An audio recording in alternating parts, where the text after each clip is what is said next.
Bonjour à tous et oui, bienvenue à Jeure dans le Jura du Sud pour parler d'une discipline qui n'est pas très connue. On connaît bien les chiens de traîneau mais on connaît beaucoup moins bien l'attelage canin. C'est pourquoi on en parle à quelques jours du Grand Prix de France qui se tiendra ici à Jeure samedi et dimanche. Les passionnés, ils sont là. Il y a notamment Myriam, vous êtes venue de Lorraine, vous êtes déjà là. Et vous, comment est-ce que vous êtes tombée dans l'attelage canin?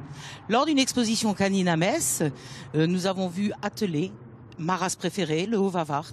J'ai trouvé ça extraordinaire, cette douceur, cette facilité qu'a le chien de comprendre ce qu'on attend de lui. Et j'ai craqué. Et depuis, nous pratiquons l'attelage maintenant avec des bouviers bernois. Alors, on voit vos bouviers à vos pieds. Il y a Looping, le jeune chien. Il y a Douglas, qui pourrait se tenir un peu. Hein. Douglas, Pascal, faites quelque chose.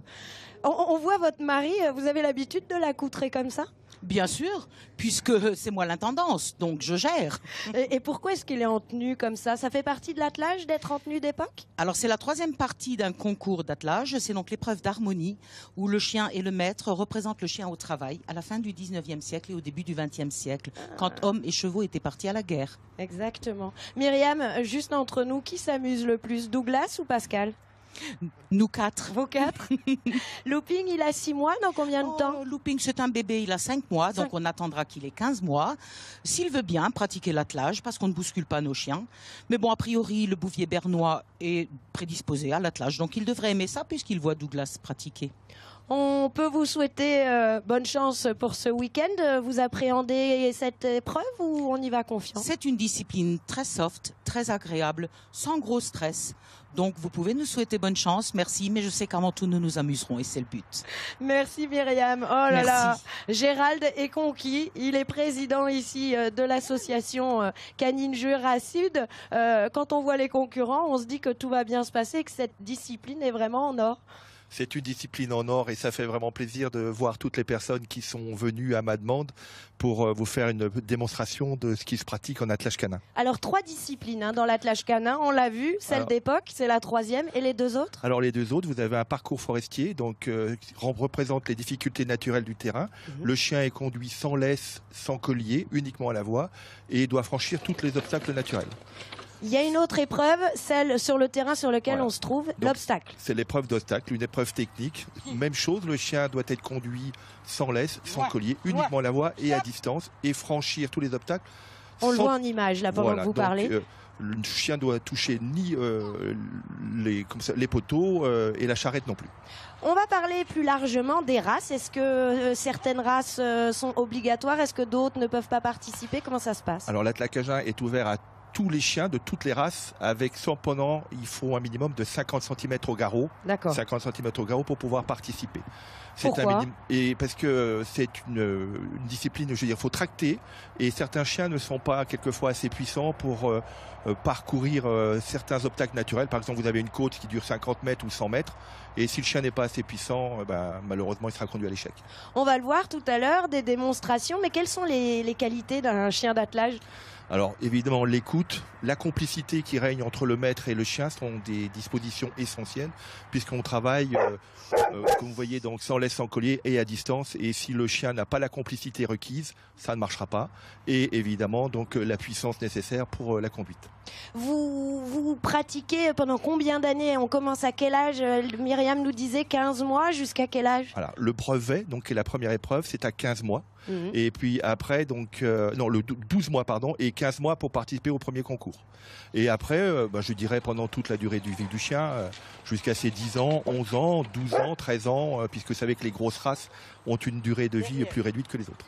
Président, vous accueillez du public samedi, dimanche, même si on ne participe pas, c'est vraiment intéressant à voir. Oui, alors en particulier donc l'épreuve d'harmonie qui est très recherchée par les spectateurs.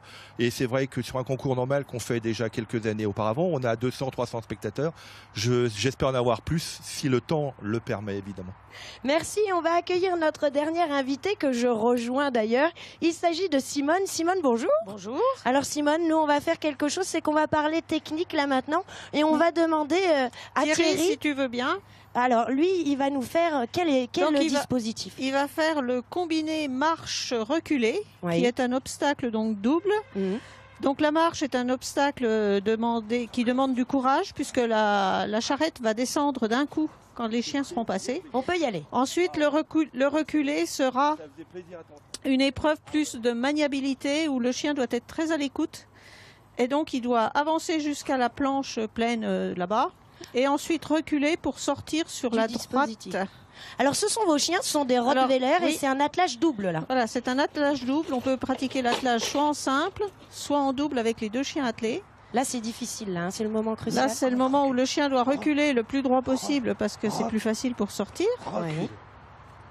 Alors, là, c'est mal barré parce que c'est ma chienne et qu'elle m'a entendu parler, donc voilà. Ah, il s'en sort pas mal quand même. Oui. Et ils doivent pas toucher les poteaux. Rien ne doit toucher les poteaux, ni les chiens, ni la charrette. Voilà, c'est très bien passé. C'est réussi. C'est réussi. Alors, on va continuer. Il y a une quinzaine donc d'obstacles à chaque fois, à chaque épreuve. 15 obstacles à chaque fois. Là, le double, le combiné, là, compte pour un seul obstacle. Là, l'obstacle que l'on se prépare à montrer. Donc là, c'est le 360. Le chien doit rentrer dedans, faire le tour complet sans toucher ni les poteaux extérieurs, ni le poteau du centre. C'est pas mal le engagé. tout en étant à l'écoute de son maître, bien sûr. Superbe. C'est nickel. Alors, toute dernière épreuve pour terminer. Là, c'est Yoda. C'est un jeune chien. Oui, un jeune chien débutant. Ça fait peut-être à peu près 1 an qu'il fait. C'est le pédiluve. Donc, c'est pareil, c'est une épreuve de courage parce que le chien doit marcher dans l'eau sans savoir trop où elles font puisqu'il ne peut pas le voir. C'est réussi. Avec les reflets. Et c'est réussi pour un chien débutant. Bravo. Tout à l'heure, on a vu que Yoda avait du mal. Mais là, c'est complètement réussi. Ah bah là, c'est nickel. Et donc, on très récompense. bien fait. On récompense le chien, bien sûr, après chaque obstacle. Sauf pendant le concours, on n'a pas le droit, forcément. Très rapidement, il faudra combien de temps à Yoda pour être opérationnel? Oh bah, je pense que dans très peu de temps, il sortira en concours. Bon, je vous remercie à tous pour tous ces témoignages. Vous le voyez, l'attelage canin, c'est avant tout une passion des chiens, mais aussi de très belles manifestations. On vous invite tous à Jeurs ce week-end, samedi et dimanche.